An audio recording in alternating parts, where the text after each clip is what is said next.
Durante la semana recibimos en el chat de la iglesia y por otras redes, medios, recibimos los versos bíblicos de cada día que orientan el devocional, el que sale como publicado como devocional en casa. Esos versos nos preparan para estar juntos el domingo y edificarnos unos a otros, proclamar la grandeza de Dios y adorarlo y prepararnos juntos para la siguiente semana como cuerpo de Cristo en esta ciudad que servimos en el nombre del Señor.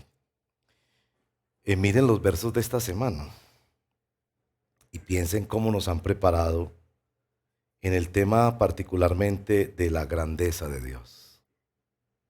El lunes, Deuteronomio 10:12. Y ahora, Israel, ¿qué pide el Señor tu Dios? Simplemente que le temas y andes en todos sus caminos, que lo ames y le sirvas con todo tu corazón y con toda tu alma, y que cumplas los mandamientos y los preceptos que hoy te manda cumplir, para que te vaya bien.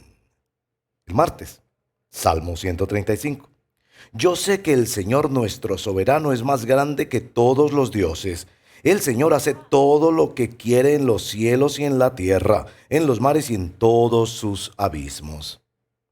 El miércoles, Job, el final de Job, ¿no? Yo sé bien que tú lo puedes todo, que no es posible frustrar ninguno de tus planes. El jueves, Lamentaciones 3, 37 y 38. ¿Quién puede anunciar algo y hacerlo realidad sin que el Señor dé la orden? ¿No es acaso por mandato del Altísimo que acontece lo bueno y lo malo? Tremendo eso, ¿no? Bueno, y los hermanos en el devocional en casa nos ayudan a profundizar, ¿no? En todas esas cosas que hay ahí, ¿no?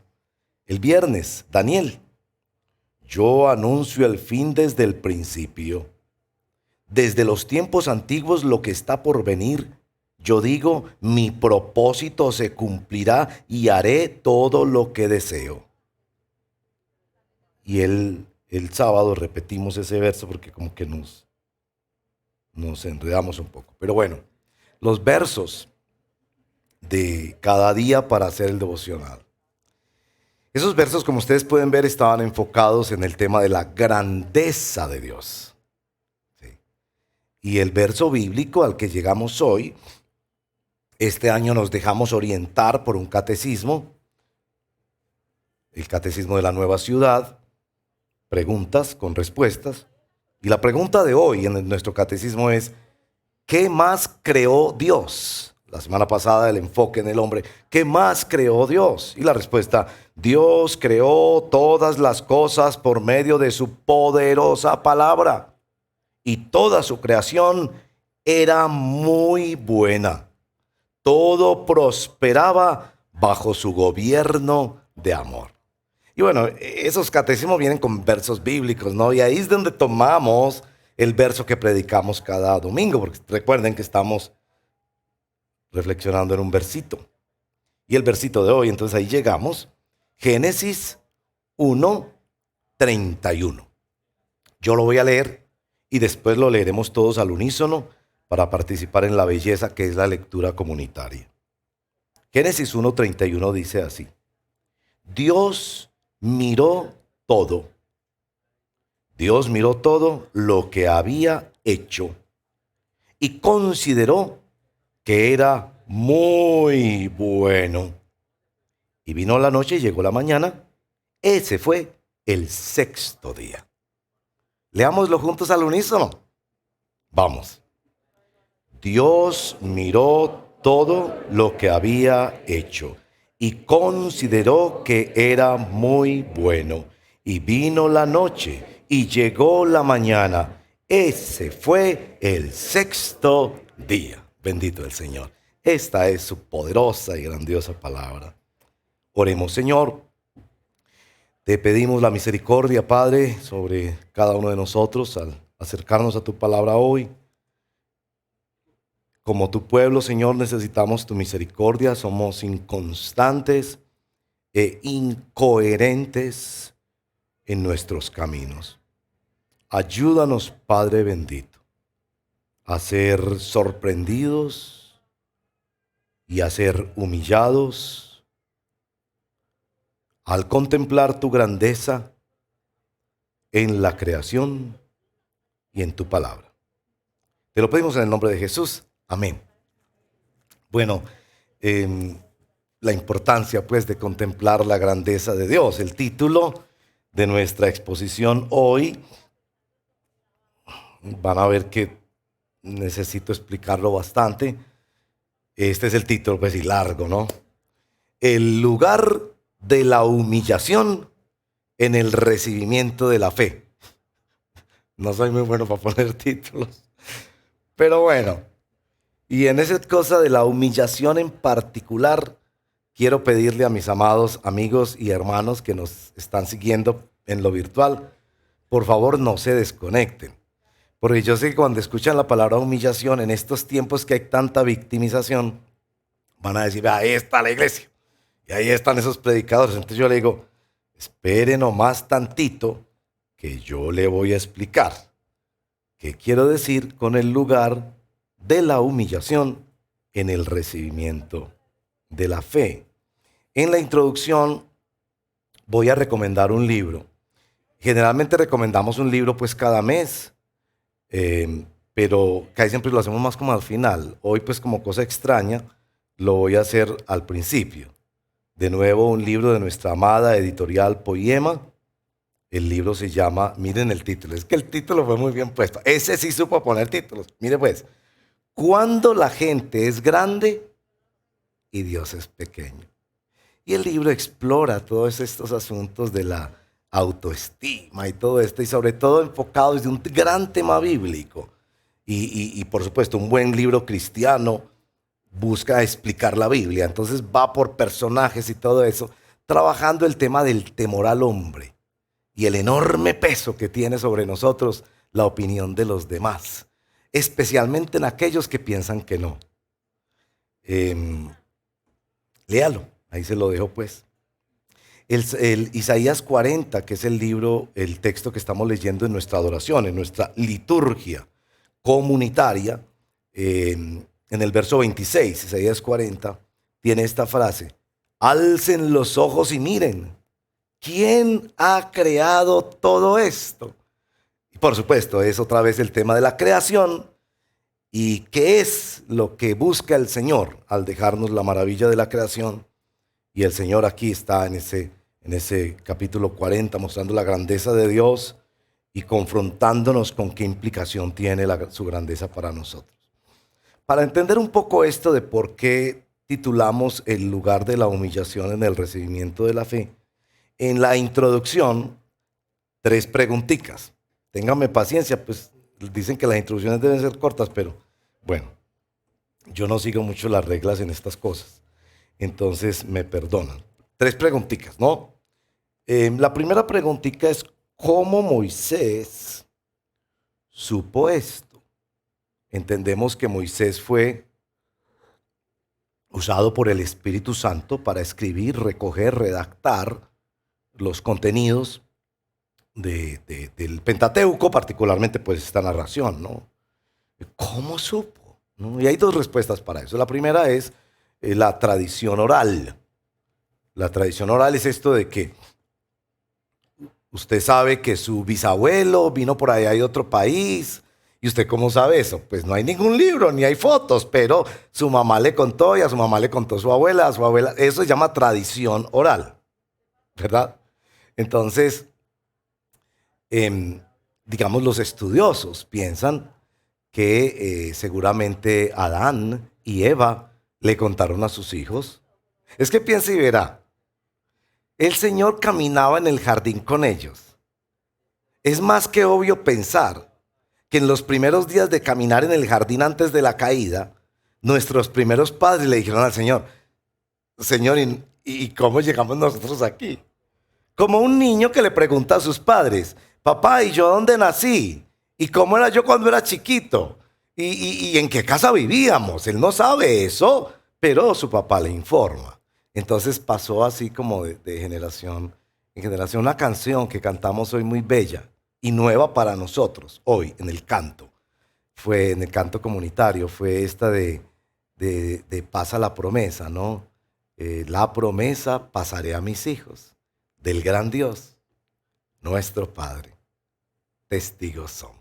Entonces, como que sí, ¿cómo le pasamos a la siguiente generación? Entonces, esa es la primera respuesta de esta pregunta. También, por supuesto, entendemos por la misma escritura que el Señor revela, ¿no? Y pudo revelar perfectamente a Adán y Eva, pero también a Moisés estos asuntos de la creación. Y yo no voy a entrar en el asunto de si fueron 7 días de 24 horas y si hay una evolución teísta y demás, porque me parece que el texto quiere enfatizar sobre todo la grandeza de Dios. Y la segunda pregunta es, ¿a quién le cuenta esto Moisés?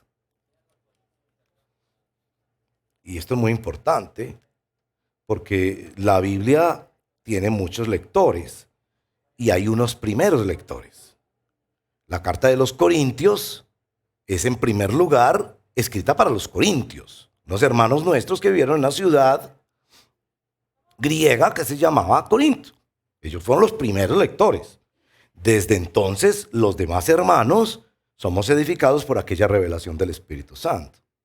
¿Quiénes fueron los primeros lectores del Pentateuco?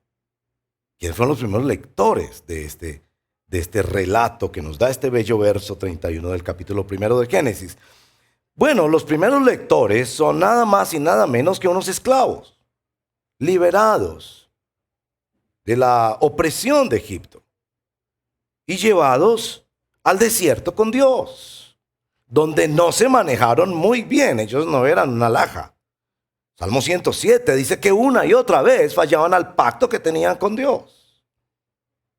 Y que en el desierto se reconstruye su imagen a partir de la revelación del trato de Dios y del pacto que con Él tienen para ser una nación que traería el evangelio a la humanidad. Entonces, bueno, son unos esclavos. La tercera pregunta, ¿con qué propósito relata esto? Y la respuesta nos conecta, pues por eso tenía que hacer esta introducción. La respuesta conecta con nuestro título. Génesis 1:31 es escrita para humillar al pueblo de Dios. Ahí lo tiene. Usted me va a decir, ¿usted de dónde saca eso? Entonces, claro, usted tiene toda razón de decir usted de dónde saca eso. Es una muy buena pregunta. Hay muchos pastores que no van a responder muy bien esa pregunta. Pero por lo menos yo tengo la asistencia de la misma palabra del Señor. Así que este servidor les dice, leamos Deuteronomio 8, 2 y 3. Es decir, estas revelaciones, hermanos y hermanas, no se dieron en una convención de científicos. Es que Génesis no se escribió para resolver las dudas intelectuales de nuestros amigos ateos y agnósticos. Este texto se escribió para humillar al pueblo de Dios. Humillarlos, por supuesto, ante la grandeza de Dios. Miren lo que dice Deuteronomio 8:2. Recuerda, les dice Moisés al pueblo, en nombre del Señor, que durante 40 años el Señor tu Dios te llevó por todo el camino del desierto. ¿Y ¿qué? Te humilló y te puso a prueba para conocer lo que había en tu corazón y para ver si cumplirías o no sus mandamientos. Verso 3. Te humilló y te hizo pasar hambre, pero luego te alimentó con maná, comida que ni tus padres ni tú habían conocido, con lo que te enseñó que no solo de pan vive el hombre, sino de todo lo que sale de la boca de Dios. Ahí está pues. Las escrituras existen para enseñarnos el temor de Dios. Estas revelaciones de la creación existen para que veamos la grandeza de Dios y para que ante ella nos humillemos. Entonces vamos a pensar en eso de la humillación en 3 partes. Primero, esa humillación ante la grandeza de Dios. Pues son los teólogos, ¿no? Hermanos que estudian mucho más las escrituras, la historia, el desarrollo doctrinal y tantas cosas bonitas, que han acuñado 2 términos, pues ustedes me perdonan, son como muy técnicos, digámoslo así, y ellos dicen que el relato de Génesis muestra la trascendencia de Dios y la inmanencia de Dios. Por trascendencia es lo que pues el credo dice: creo en Dios Padre Todopoderoso, Creador del cielo y de la tierra. Es que cuando uno lee ese relato dice, no necesitó materia prima.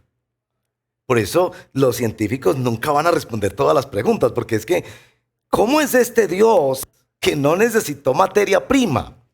Con su palabra dijo, y los universos, las galaxias, las constelaciones, así mismo como los átomos, las moléculas y las pequeñas plantitas, fueron creadas. Eso es trascendencia, es decir, este Dios es, ¿cierto? Pero el relato termina en la inmanencia de Dios, en la mirada de Dios. ¿Cómo fue que Adán y Eva pudieron ver a Dios mirando? No sé, porque eso es un antropomorfismo. Dios no tiene ojos, pero ¿cómo era que estaba tan cerca que Adán y Eva pudieron ver que Él contempló todo y dijo, bueno en grado sumo? Bueno, entonces este texto nos muestra la trascendencia y la inmanencia de Dios en 3 dimensiones. La primera, la semana pasada introduje un poquito esa idea, la suficiencia y la supremacía de Dios. Dios es absolutamente feliz y no necesita la aprobación de nadie. Cuando vemos un músico, por ejemplo, que ejecuta un instrumento musical, digamos la guitarra, de una manera tan sobresaliente y hermosa, decimos, está solo. Bueno, aquí decimos, Dios está solo. No necesita publicar nada en redes sociales. Eso es una maravilla. Yo el otro día estaba hablando con un joven y se me ocurrió una pregunta. Yo pienso que el Señor como que lo auxilia mucho a uno como pastores, porque yo nunca había pensado en una pregunta. Estamos conversando y me di cuenta que para este joven los viajes son una cosa extraordinariamente importante. Y estaba planeando un viaje. Entonces yo le dije, ¿tú harías ese viaje sin publicar ni una sola foto en tus redes sociales? No digo que no las tomes, sino que no las publiques en ninguna red social. El rostro del joven cambió. Y yo interpreté que lo que me decía su mirada es que el tomarse la foto y publicarla pues en las redes sociales y que todo el mundo sepa que yo estuve en París, era más importante que la misma experiencia de ir a ese lugar. Bien, Dios no es así. Dios no se tomó selfies ese día. Él estaba solo. La suficiencia de Dios. Mire que usted y yo nos quedamos solos en la casa cuando la señora se va por allá a visitar la suegra por un día y nos desesperamos. Dios está solo. Bueno, y la segunda cosa, mire esto. John Piper lo llama así: los deleites de Dios. ¡Qué belleza! Dios ve su creación y se deleita. Miró que todo era bueno en grado sumo. Esto es el gozo al interior de la Santísima Trinidad. Absolutamente feliz y satisfecho, disfruta de su creación.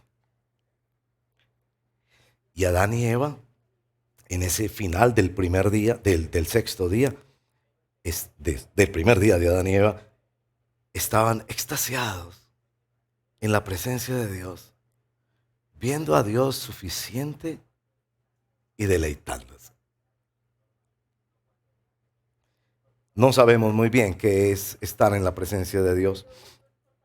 Eso es muy limitado para nosotros, el vivir coram Deo, que es la expresión latina con la que se dice en la presencia o bajo la presencia de Dios. Adán y Eva sí sabían que era eso. Por eso cuando pecaron se escondieron y se avergonzaron. ¿Cómo es eso de vivir en la presencia de Dios? Yo me he imaginado una ilustración. Yo no la he leído en ninguna parte, entonces seguramente no es muy precisa ni muy aconsejable, pero yo se las voy a contar. Estar en la presencia de Dios como estuvieron Adán y Eva, y como estaremos usted y yo, amado hermana y hermana, en la eternidad futura, es como un globo. A veces decimos bomba, ¿no? Pero me dicen los que saben que la palabra correcta es globo. Un globo que está inflado, que está lleno, pero que se puede inflar más. Adán y Eva conocieron eso. Estaban extasiados en la presencia de Dios, pero podían ser más llenos de aquel Dios suficiente y supremo que se deleita. Bueno, la tercera cosa que nos dice nuestro texto es la mirada de Dios. Hay gran interés en el texto en la mirada de Dios. No sé si a usted le ha tocado, pues sí, seguramente le ha tocado, cuando uno celebra un cumpleaños. Digamos, ahí está el cumpleaños de la mamá, no sé, de cualquiera en la familia. Y la gente viene a traerle un regalo a esa persona. ¿Usted se ha dado cuenta que todos miramos la mirada de la persona que recibe el regalo? Y como que su mirada lo dice todo. Entonces vemos que la persona llega con y todos miramos a ver qué gesto hace. De hecho, nos preocupa cuando la persona como que recibe el regalo X o Y. Es como cuando se caen los platos y todo es una disrupción, un acabose, porque algo pasó aquí. Pero todos estamos buscando esa mirada. Bueno, esa mirada en nuestro texto es la mirada de aprobación, de que todo lo que él hizo era bueno en gran manera y todo, como dice el catecismo, era el gobierno de Dios donde todo prosperaba bajo su gobierno de amor. Pero también es la mirada del juicio de Dios. Dios juzga la creación y considera, nada le falta, está completa, satisface completamente mi deseo perfecto, es perfecta. Es decir, que Dios no es como las señoras que hacen unos frijoles. Las señoras antioqueñas, bueno, esto es de la cultura antioqueña. Si usted no es de la cultura antioqueña, pues aquí se va a ilustrar un poco. Todas las señoras antioqueñas hacen unos frijoles, ¿no? Entonces uno les dice, ay, doña María, ¿cómo le quedaron esos frijoles? Y la verdad, porque muy deliciosos, ¿verdad? Y entonces la señora María, ¿qué es lo que responde? Ay, no, pero es que me faltó echarles un poquito de cilantro. Ay, no, es que el plato. No, pero es que le hubieran quedado más espesitos. No, pero es que no les eché garra. Usted sabrá pues qué es garra, no lo explica, porque es que me extiendo mucho en esta explicación. Entonces, sí, ese es bien paisa. El otro día estuve donde una hermana, tan linda la hermana, y me invitó pues a un almuercito. Oiga, y se hizo ese sancocho la hermana, pero una cosa pues hermosa, ¿no? Qué delicia. Y le digo yo, hermana, qué sancocho tan tremendo. Ay, no, pero...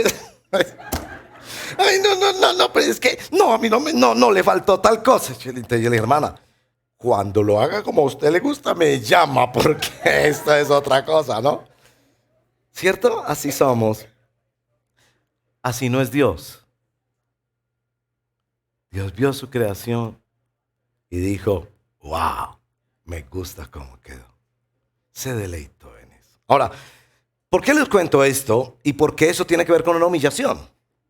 Acuérdense que les conté que quienes escuchan este relato la primera vez son esclavos, que solo conocían las deidades de Faraón y de los animales egipcios que se adoraban. Y esclavos que empezaron a darse cuenta, ahora entendemos por lo menos un poco qué fue lo que pasó, porque ellos miraban la creación y las cosas no eran buenas en grado sumo.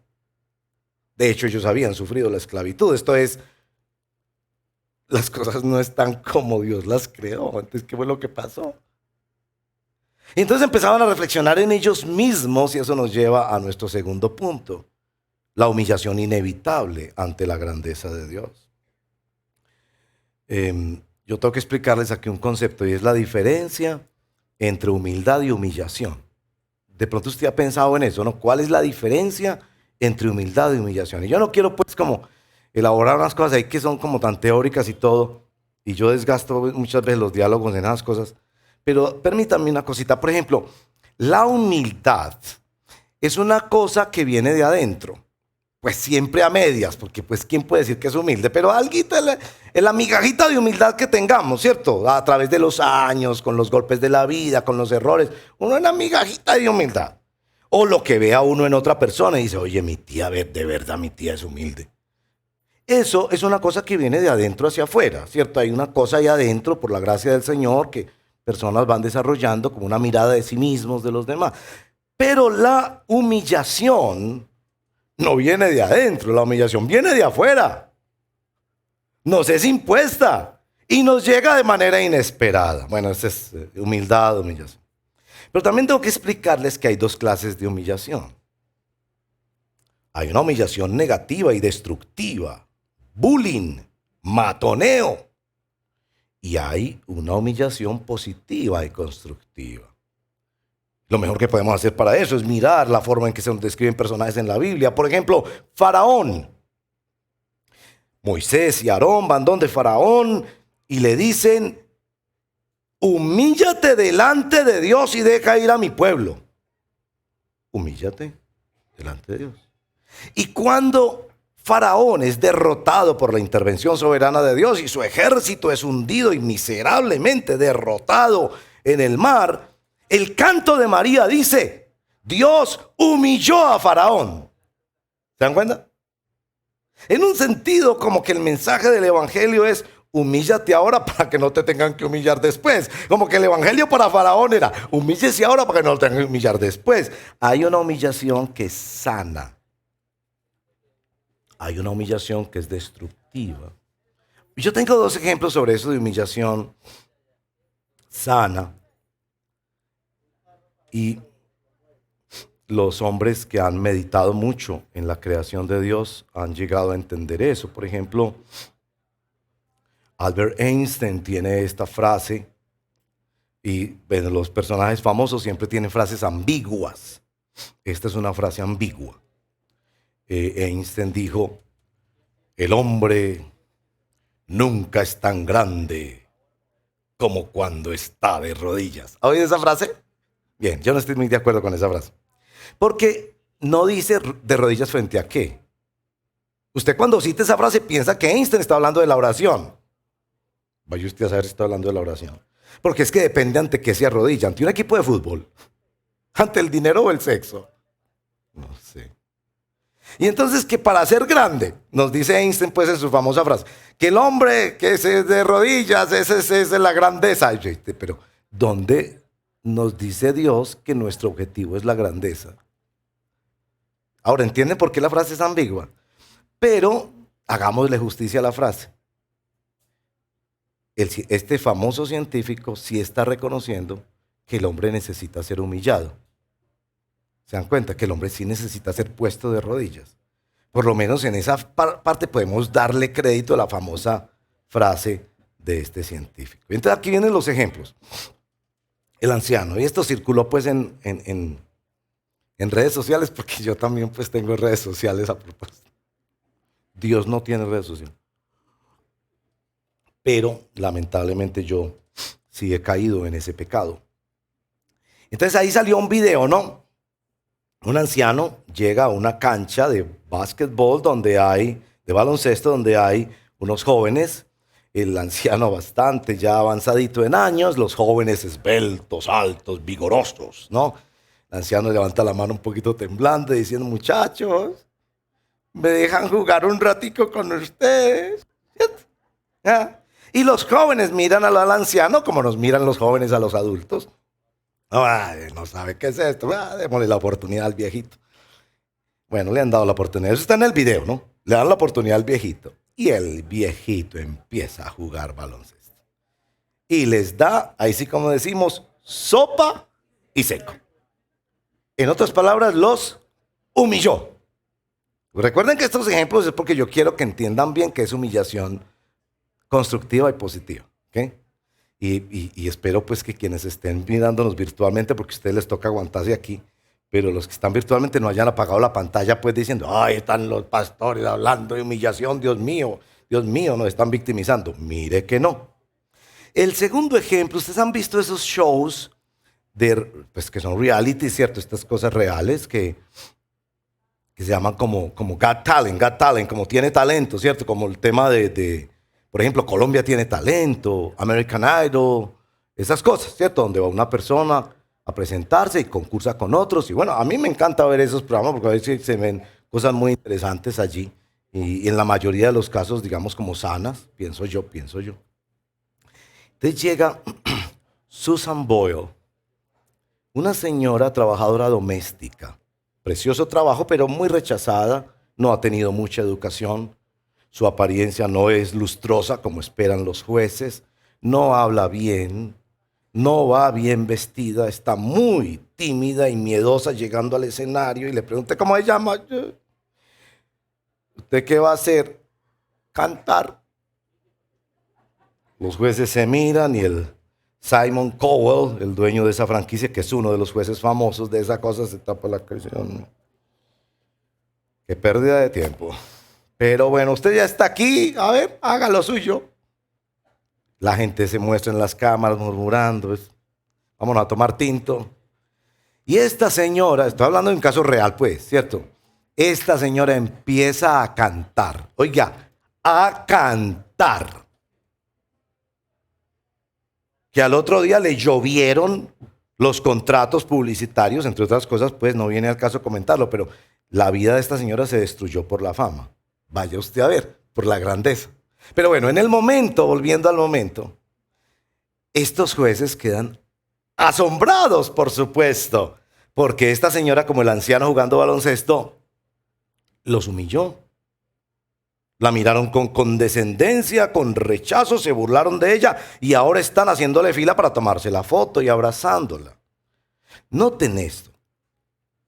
Son esas mismas personas las que publican el video. Esas mismas personas no sienten vergüenza, sino que de hecho llegan a la casa a decir que fue la noche más extraordinaria, porque esta señora les ha dado una lección valiosísima para sus vidas. ¿Se dan cuenta? Humillación positiva. Este texto de Génesis 1:31 es escrito para que nosotros seamos iluminados por Dios en su grandeza y para que nosotros seamos humillados. En tercer lugar, entonces tenemos que decir, bueno, ¿qué participación tiene esta humillación en lo que yo llamo aquí el recibimiento de la fe? La misma palabra de Dios dice que la fe viene por el oír la palabra de Dios. Somos llamados a creer en Dios. Como estos esclavos están siendo humillados ante la majestad de Dios en los relatos de la creación, o como antesala a la donación de la fe que Dios les da. Otra vez los maestros bíblicos a lo largo de la historia han hablado de esto, de cómo se revela Dios y todo eso, y particularmente para el efecto de la humillación. Se ha mencionado que Dios tiene 2 libros. No sé si usted sabía que Dios tiene 2 libros. Usted pensaba que tenía uno y tiene 2 libros. El primer libro es la creación de Dios. Y precisamente en este relato de verso 31 estamos viendo al ser humano, viendo a Dios en la plenitud de la creación. Y la pregunta es, ¿qué impacto hay en el ser humano recién creado antes de la caída, Adán y Eva, y en el ser humano después de la caída, los esclavos sacados de Egipto? ¿Y por qué les lleva a ser humillados? ¿Cómo nos humilla la creación de Dios? El libro de la creación. La primera forma en que nos humilla es porque no nos da toda la información completa. La creación es sumamente atractiva, pero no la logramos dominar ni la logramos entender del todo. De allí vienen las frases ambiguas, especialmente de los científicos, pero también de personajes que han logrado meditar más profundamente en la condición humana. Nuestro Nobel, García Márquez, que esta semana se vino un poco a menos al saber secretos poco desagradables de su vida, dijo varias frases sobre Dios, por ejemplo, de esas frases ambiguas. No dijo en una ocasión, yo no creo en Dios, pero le tengo miedo. Y esta otra, me desconcierta tanto pensar que Dios existe como que no existe. Y claro, es que al contemplar la creación nos sentimos humillados por los límites que esta creación nos impone de cara a su vastedad. Miren, por ejemplo, el telescopio Hubble en el año 2018 publicó algunas de las fotos más completas existentes hasta el momento del universo, del espacio exterior. Nos dicen esos reportes, el universo tiene aproximadamente, todas las cifras de los científicos, no les crean mucho, cambian cada año, 15.000 galaxias. 15.000 galaxias. Cada galaxia con billones de estrellas. Esto es de soles. Cada uno de esos soles, acuérdense, billones de estrellas, 15.000 galaxias, con su propio sistema planetario, posiblemente como el nuestro. Esta foto aquí, hay una foto del Hubble donde los científicos marcan un puntico por allá lejos. Y dicen, más o menos por aquí está el planeta Tierra. Qué pequeños somos. Este año se lanzó en la Navidad pasada, ya llegó, pero están esperando todavía el desarrollo, el telescopio James Webb. Webb es el mismito apellido de nuestro amado misionero Felipe, que está en Canadá y que nos trajo la palabra, un hermano que amamos mucho y que viene con frecuencia a visitarnos, canadiense.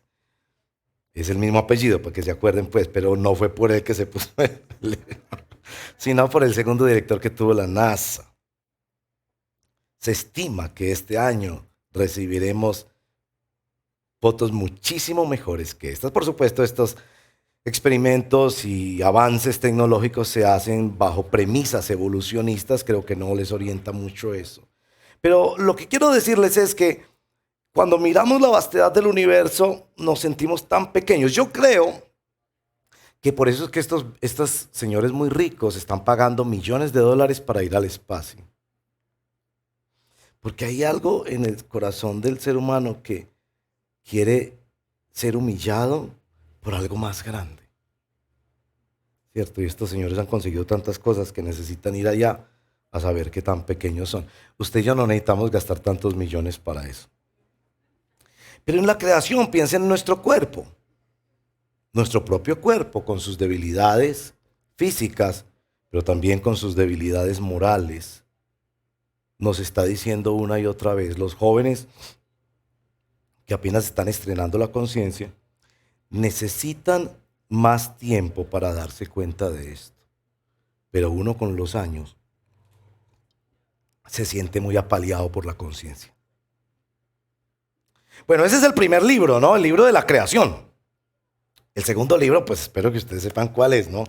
Nos han dicho los maestros en la historia, ¿no? Que la creación y muy bien, la Biblia. Espero que alguien me haya dicho otra cosa. La Biblia. ¿Cómo nos humilla la Biblia para prepararnos o llevarnos a la fe? Por ejemplo, la Biblia nos informa que sin fe es imposible agradar a Dios.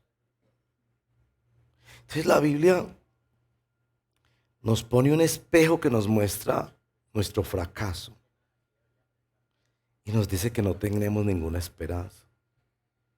Y nos dice que solo por la intervención de Dios podremos llegar a creer. Muy interesante porque revisando textos bíblicos me di cuenta que no es tan frecuente en la Biblia que diga crean en Dios. Sí dice, por supuesto, ¿no? El Señor dice crean en mí, ¿cierto? Pero es más frecuente cuando las Escrituras dicen humíllate en la presencia de Dios. Y a mí me parece tan importante eso, porque eso de creer, Santiago nos dice los demonios creen, pero no se humillan. Es que humillarse es rendirse. Es darse por vencido en una pelea profunda del corazón.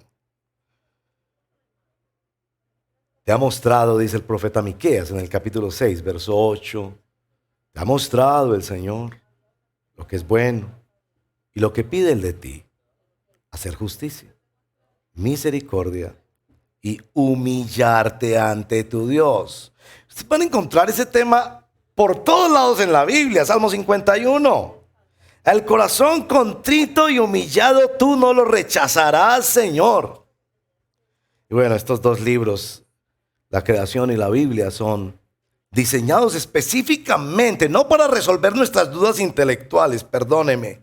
Son diseñados para humillarnos. La mejor prueba que tengo para eso es el Salmo 19. El Salmo 19 tiene 3 partecitas. La primera parte es sobre el libro de la creación. Mire pues, los cielos cuentan la gloria de Dios. Es el firmamento, las estrellas.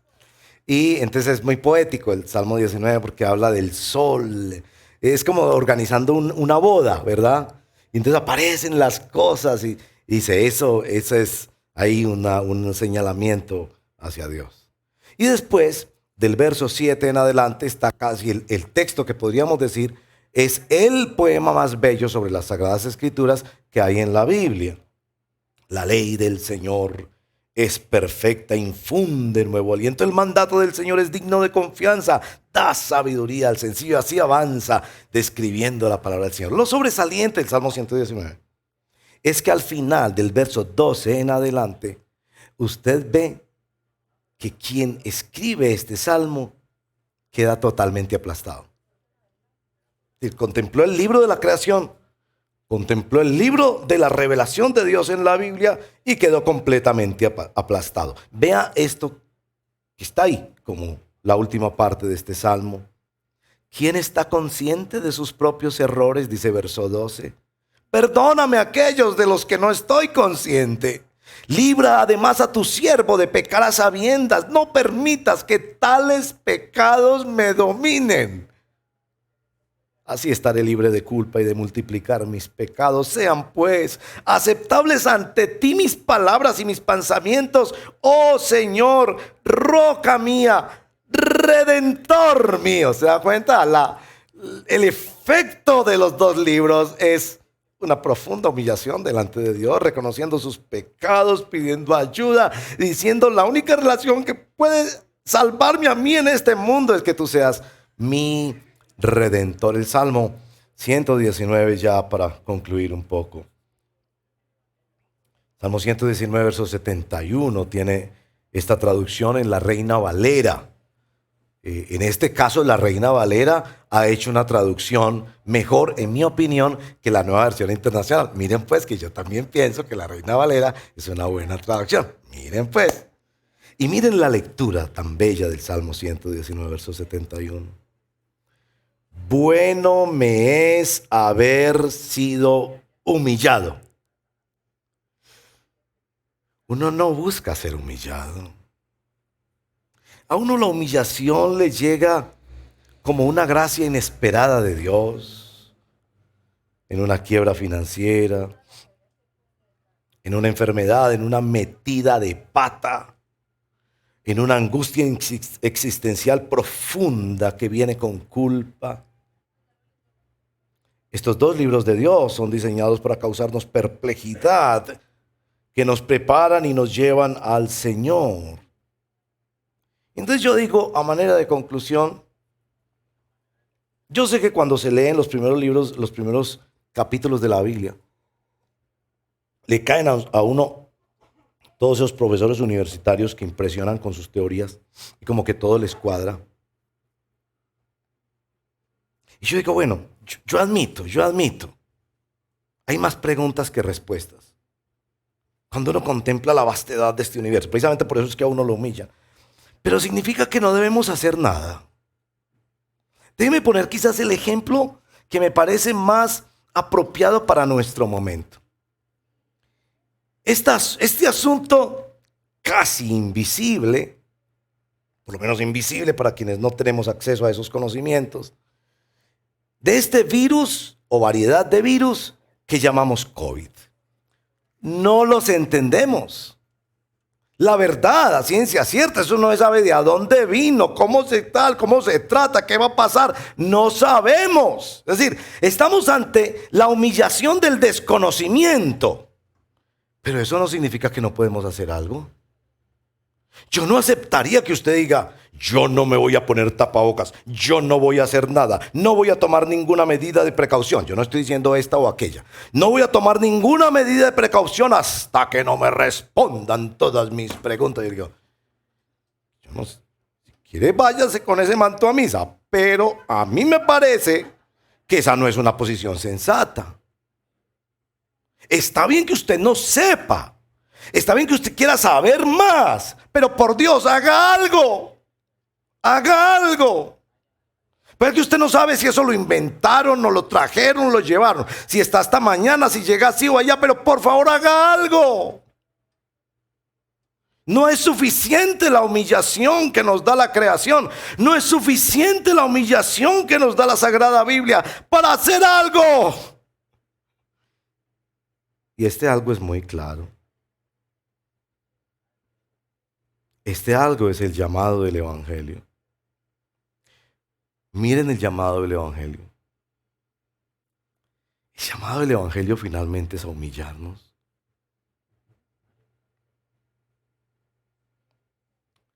En primer lugar, humíllate ante el Dios que se humilló. Filipenses 2:8 nos informa que siendo Dios, no consideró el ser el creador todopoderoso del universo, sino que se despojó, tomando forma, haciéndose hombre, y estando en la condición de hombre, se hizo siervo, y estando en la condición de siervo,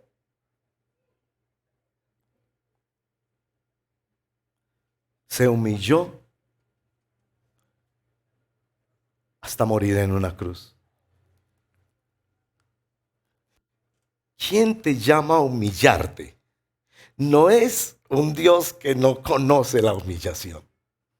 Él la conoce muy bien. Y sabe que es lo mejor que le puede pasar a tu alma. Segundo aspecto de este llamado del Evangelio, como a Faraón. Humíllate ahora para no ser humillado en la hora final. Este es el testimonio del Evangelio. Serás humillado. Pero tú puedes humillarte ahora. Que el Dios que se ha humillado te llama y te invita. Este es el Evangelio. Ven a Cristo en arrepentimiento y fe. Dile, Señor Jesucristo, yo soy un pecador, yo te necesito. Dame la fe que necesito para creer en ti. Yo quiero someterme a ti. Es bueno que mi alma sea humillada. En lugar de buscar cómo Dios te resuelve problemas, pregúntale a Dios cómo esos problemas te humillan para venir a Él. Y una segunda aplicación que quiero hacer, hermanos, es esta canción que cantamos hoy.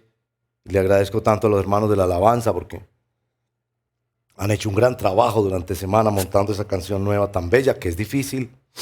es en un ritmo poco común para nosotros.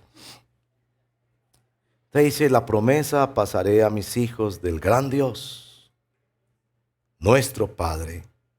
Testigos somos. Y yo les he contado que yo tengo una gran carga por los muchachos que la universidad y los novios o las novias los alejan de la iglesia y los alejan de Dios.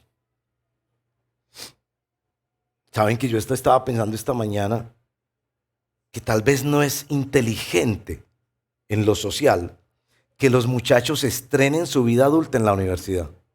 No porque el conocimiento no sea importante, sino porque tal vez sería más importante que aprendieran a trabajar dentro de la familia, primero. Porque es que la universidad los arroja en un mundo desconocido que los deslumbra, de estos personajes que parece que tienen todas las respuestas y la cosa no es así. Que sus vidas son un desastre, pero impresionan mucho en sus clases. Pero entonces yo he pensado, ¿cómo hacemos para que estos muchachos se nos mantengan más cerca del Señor? No necesariamente de unas cosas religiosas, pero cerca de Dios. ¿Cómo hacemos? Y miren que hoy el texto nos da una respuesta. Contémosles a nuestros hijos sobre nuestra humillación. Es que la evangelización no es darle respuestas impresionantes a una persona, sino invitarla a humillarse delante de Dios. Y no hay mejor forma de animar a una persona que se humille delante de Dios que contarle uno cómo uno es humillado. Y en eso, hermanos, vivimos todos los días siendo humillados. Nuestros cuerpos nos lo gritan, nuestras conciencias lo declaran, nuestras relaciones interpersonales lo dicen muy clarito. ¿Cómo podemos contarle a estos muchachos que nosotros vivimos permanentemente siendo humillados por Dios? ¿Para qué? Para darnos más fe, para pegarnos más a Él, para buscarlo y creerle más a Él, para bajarnos del bus del narcisismo y de la autosuficiencia y para contemplar el Dios grandioso que transforma nuestras vidas cuando lo adoramos y vivimos para Él. Esa es la respuesta de la evangelización a nuestros hijos y nietos.